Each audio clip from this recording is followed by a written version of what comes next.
जय श्री कृष्णा दोस्तों। The incredible vlogger and explorer channel पर आपका स्वागत है। दोस्तों, आप मेरे साथ इसी तरह जुड़े रहें। मैं आपको माघ मास की कथाओं का श्रवण कराती हूँ और आज मैं आपको छठ तिला एकादशी के बारे में, उसकी महत्वता के बारे में और उसकी कथा के बारे में आपको बताऊंगी। दोस्तों, आप मेरे चैनल पर अंत तक बने रहें। जिसने मेरे चैनल को अभी तक लाइक नहीं किया, शेयर नहीं किया, सब्सक्राइब नहीं किया, तो प्लीज़ वो मेरे चैनल को लाइक कर लें, शेयर कर लें, सब्सक्राइब करें, ताकि और लोग भी इसके कथा को सुनकर अपनी मनोकामनाओं को पूर्ण कर सकें और माघ मास की कथाओं से लाभान्वित हो सकें। तो दोस्तों, आप अंत तक बने रहें और इसी तरह से मुझे अपने साथ जोड़े रखें और आप मेरे साथ जुड़े रहें। तो दोस्तों, मैं शुरू करती हूँ। हिंदू धर्म में एकादशी का बहुत अधिक महत्व होता है। एकादशी तिथि भगवान विष्णु को समर्पित होती है। इस दिन विधि विधान से भगवान विष्णु की पूजा अर्चना की जाती है। एकादशी व्रत करने से मृत्यु के पश्चात मोक्ष की प्राप्ति होती है। हिंदू पंचांग के अनुसार हर माह में 2 बार एकादशी तिथि पड़ती है, एक कृष्ण पक्ष में और एक शुक्ल पक्ष में। साल में कुल 24 एकादशी पड़ती हैं। माघ माह के कृष्ण पक्ष में पड़ने वाली एकादशी को छठ तिला एकादशी कहते हैं। इस एकादशी के व्रत के साथ साथ भगवान को तिल का भोग लगाना चाहिए। इस दिन तिल का दान करने से विशेष फल की प्राप्ति होती है। इसके अलावा प्रसाद में भी तिल की सामग्री का सेवन करना चाहिए। इस दिन चावल का त्याग करना चाहिए। छठ तिला एकादशी के दिन व्रत रखकर घर पर हरि नाम संकीर्तन करना चाहिए। यदि आप व्रत करते हैं तो मनुष्य को मोक्ष के द्वार तक कोई नहीं रोक सकता। एकादशी व्रत पारण अगले दिन किया जाता है। इस बार की एकादशी 5 फरवरी शाम को 5:24 से शुरू होकर 6 फरवरी शाम को 4:07 तक रहेगी। उदय तिथि में होने के कारण एकादशी 6 फरवरी को मनाई जाएगी, यानी व्रत 6 फरवरी को रखा जाएगा।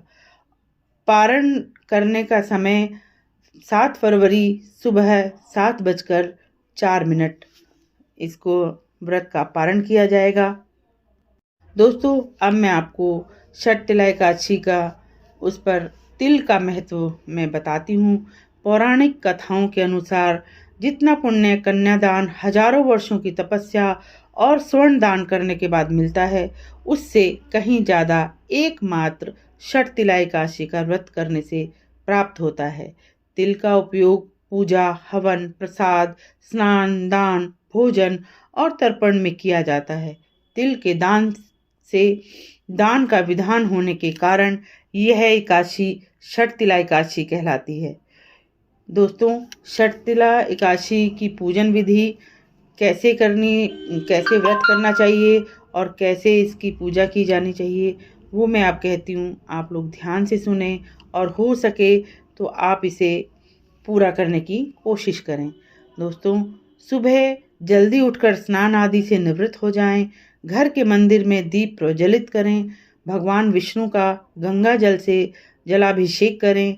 भगवान विष्णु को पुष्प और तुलसी दल अर्पित करें। अगर संभव हो सके तो आप इस दिन व्रत भी रखें। भगवान की आरती करें, भगवान को भोग लगाएं। इस बात का विशेष ध्यान रखें कि भगवान को सिर्फ सात्विक चीज़ों का भोग लगाया जाता है। भगवान विष्णु के भोग में तुलसी को जरूर शामिल करें। ऐसा माना जाता है कि बिना तुलसी के भगवान विष्णु भोग ग्रहण नहीं करते। इस पावन दिन भगवान विष्णु के साथ माता लक्ष्मी की भी पूजा करें। इस दिन भगवान का अधिक से अधिक ध्यान करें। तो दोस्तों, ये तो इसकी पूजा की विधि है। अब मैं आपको इसकी कथा के बारे में बताऊंगी। दोस्तों, छठ तिला एकादशी पर किस तरह से आप कथाओं का अलग अलग उनकी हैं जो उनको मैं आपको बताऊंगी। अगर छठ तिला एकादशी पर काले तिल, काली गाय दान करने से हजारों वर्षों की तपस्या का फल मिलता है। छठ तिला एकादशी पर तिल के प्रयोग से जीवन में आने वाली बाधाएं दूर होती हैं और ग्रहों की स्थिति अनुकूल रहती है। छठ तिला एकादशी व्रत रखने से परिवार की दरिद्रता दूर होती है। दोस्तों, मान्यता के अनुसार छठ तिला एकादशी विधि पूर्वक व्रत और पूजा अर्चना करने से साधन को धन धान्य और समृद्धि की प्राप्ति होती है। जो लोग छठ तिला एकादशी का व्रत करते हैं, कहा जाता है कि उन्हें छठ तिला एकादशी के व्रत की कथा का पाठ अवश्य करना चाहिए। तो कथा इस प्रकार है, वो मैं कहती हूँ, आप अंत तक मेरे चैनल के साथ बने रहें। पौराणिक कथाओं के अनुसार प्राचीन काल में एक ब्राह्मणी थी। धर्मपरायण होने के बाद भी वह हमेशा पूजा और व्रत करती थी, लेकिन कभी दान नहीं करती थी और ना ही देवी देवताओं और ब्राह्मणों को धन और अन्न का दान दिया करती थी। ब्राह्मणी की पूजा और व्रत से जगत के पालनहार भगवान विष्णु प्रसन्न थे। उन्होंने सोचा कि ब्राह्मणी ने पूजा और व्रत से अपने शरीर को शुद्ध कर लिया है, ऐसे में मैं उसे वैकुंठ लोक को ले जाऊंगा, लेकिन इसने कभी जीवन में दान नहीं किया तो वैकुंठ लोक में इसके भोजन का क्या होगा। इन सभी बातों को सोचने के बाद भगवान विष्णु श्री हरि ब्राह्मणी के पास गए और उससे भिक्षा मांगी। भगवान विष्णु के भेष में साधु को ब्राह्मणी ने भिक्षा में एक मिट्टी का डेला दिया। भगवान उसे लेकर वैकुंठ लोक को लौट आए।